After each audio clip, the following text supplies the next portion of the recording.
Welcome back to Island Time Watch Review. I am Chris, and today's topic is a really good one, or a really small one. We'll see. But it is a topic that I wish I had read about and talked about and seen more information about before I collected watches, and it's specifically for guys with smaller wrists like myself. These are the top 4 important tips when selecting a watch for smaller wrists. I think it's a really important topic because there are a lot of guys and gals out there who don't want to get into watches because the wrists are too small and they think maybe it's not for them. My older brother, actually, awesome guy, he really avoids watches just because he doesn't want to have to deal with, his wrist looking tiny. You know what I mean? So I think it's an awesome topic, and I think it's really important. It'll help people get into watches and help them choose watches that'll work for them. So let's begin. Number 1. I would say that probably the most overlooked dimension when looking for a watch and the sizing of a watch that works for you is the lug-to-lug distance. The lug-to-lug distance is the distance between the top lugs and the bottom lugs. A lot of times you'll see on websites and spec sheets for different watches the case size, which is the distance from across the case. But in a lot of cases, there are watches that might have a larger case size, but a smaller lug-to-lug size, and would still really work for smaller wrists.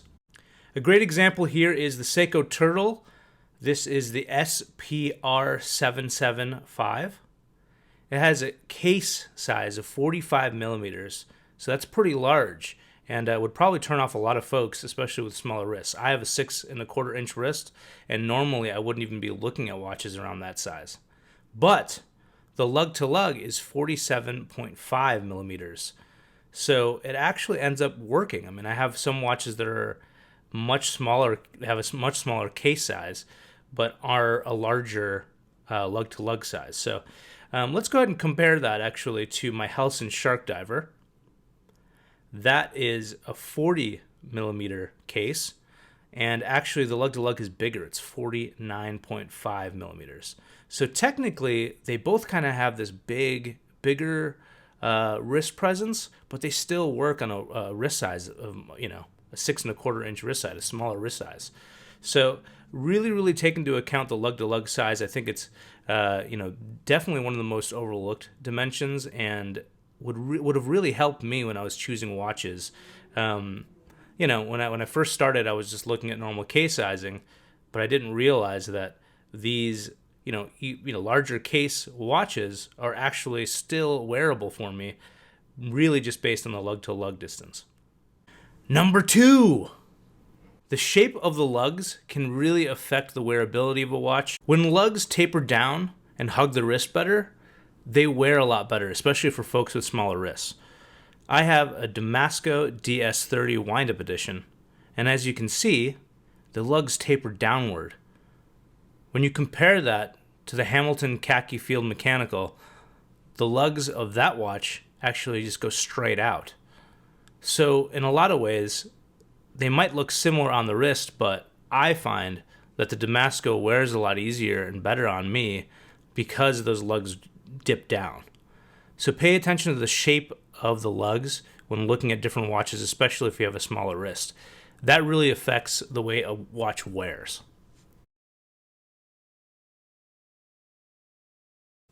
Number 3, strap choice. Your choice of strap can actually really increase or decrease wrist presence of your watch, and it also can make a watch look a lot bigger than it is, and vice versa. A strap can actually make a watch look smaller than it is. Let's go ahead and pull back out that Hamilton Khaki Field Mechanical, and right now I have it on a leather NATO strap. If you notice, because NATO straps have that second layer of strap under the actual case, it raises the watch off my wrist quite a bit. And with the tail end of my strap tucking into those loops at the back of my wrist, it actually makes the watch look a lot bigger. When you compare that back to that Damasko, that this watch is just on the actual stock strap that came with the watch, and it's just a normal 2-piece strap, but it hugs my wrist a lot, and so it makes the watch look a lot smaller. For this point too, I do want to mention case color and dial color can actually affect what a watch looks like visually on your wrist. So darker colors can look smaller, darker case colors could look smaller, and vice versa, brighter colors could look bigger. But it really just depends on the actual watch. So take that into account when you're selecting a watch for your wrist size. Those things are actually often overlooked. If you go for a watch that it looks really good online, but the actual color of it and the color of the case, when you actually get it on your wrist, it might actually be a little bit too big for you, and you wouldn't notice that or think about that when you're shopping online. So definitely make sure to keep those things in the back of your mind. And number 4, always wear a watch that makes you feel great. And I think this is one of the oldest things with fashion and just what you wear in general.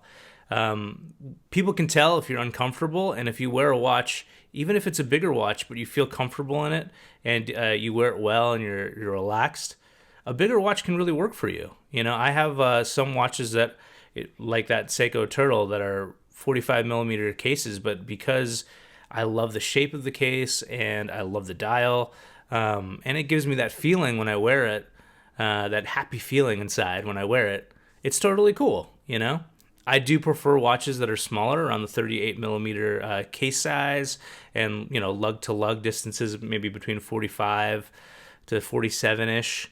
But that really doesn't matter at the end of the day, because it's all about wearing what you like and wearing something that you feel comfortable in and you feel great in.